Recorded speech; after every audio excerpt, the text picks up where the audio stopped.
faudrait déjà préciser qu'il y a en réalité deux textes relatifs à l'hymne national. Un texte en français et un texte en anglais. Le texte en français est relativement différent du texte en anglais, bien que les fondamentaux soient les mêmes. La paix, l'union, la patrie, le progrès, etc. Alors, s'agissant du texte en français, il est l'œuvre des anciens élèves de l'école normale de Foulassi. Foulassi, c'est un village situé à 8 km de Saint-Mélima, dans le département du Djer-Lao, province du sud du Cameroun. Les paroles sont de M. René Djam Afan, qui était élève de l'école normale supérieure de 1925 à 1928. Et la musique est de M. Samuel Mikio Bamba, qui fut également son camarade au sein du même établissement. Le texte et la musique ont été coordonnés par le directeur de l'école normale de Foulassi, M. Camille Armand Chazot, qui dirigeait cette école de 1925 à 1928.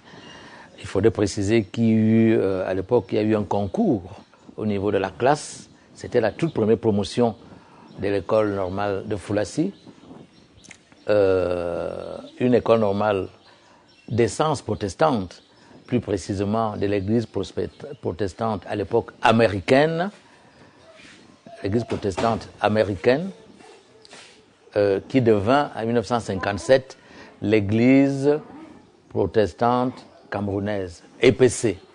Donc, M. René Djamafan était considéré comme le poète de la classe, le poète de la toute première promotion de l'école normale de Foulassi, alors que Samuel Minkio Bamba était le musicien de la classe.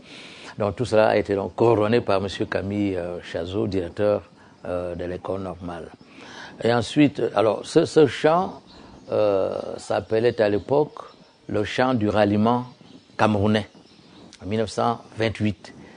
Et il fut dédié au gouverneur Marchand, gouverneur français Marchand.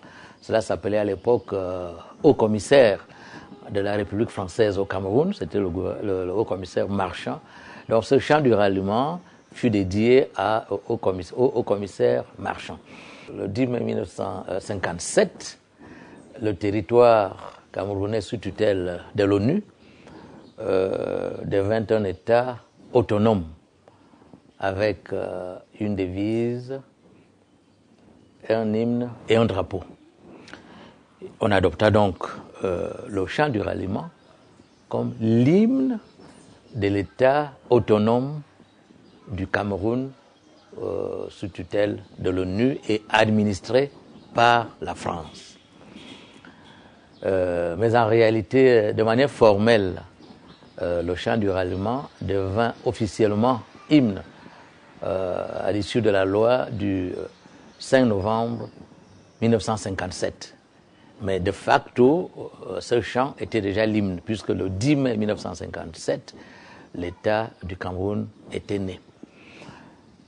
Alors, il faut préciser que, nous sommes toujours dans la partie francophone, il faut préciser que il y avait 2 ou 3 vers qui étaient relativement anachroniques, parce qu'en fait, il s'agit ici d'un chant-poème.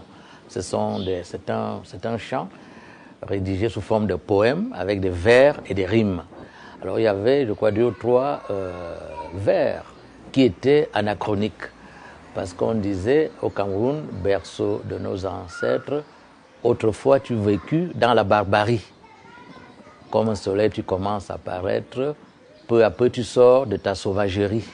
Alors bien entendu, barbarie et sauvagerie étaient tout à fait anachroniques, mais il faut comprendre que c'était dans l'air du temps, parce qu'en 1928, on sortait de la Première Guerre mondiale, le Cameroun était sous mandat de la Société des Nations, et naturellement ce territoire était considéré comme un territoire un peu sauvage, à qui on apportait la civilisation, la culture, le développement, et ainsi de suite.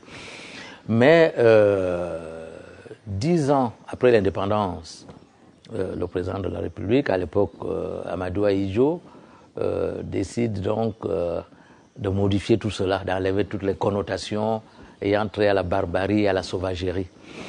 On modifia donc le chant du ralliement, devenu hymne de l'État du Cameroun en 1957, et on modifia les vers de la manière suivante.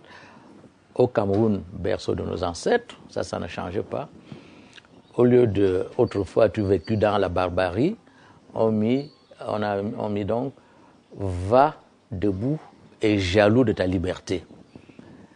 Au lieu de « comme un soleil tu commences à paraître », on mit « comme un soleil ton drapeau fier doit être un symbole ardent de foi et d'unité ». Au lieu de peu à peu tu sors de ta sauvagerie.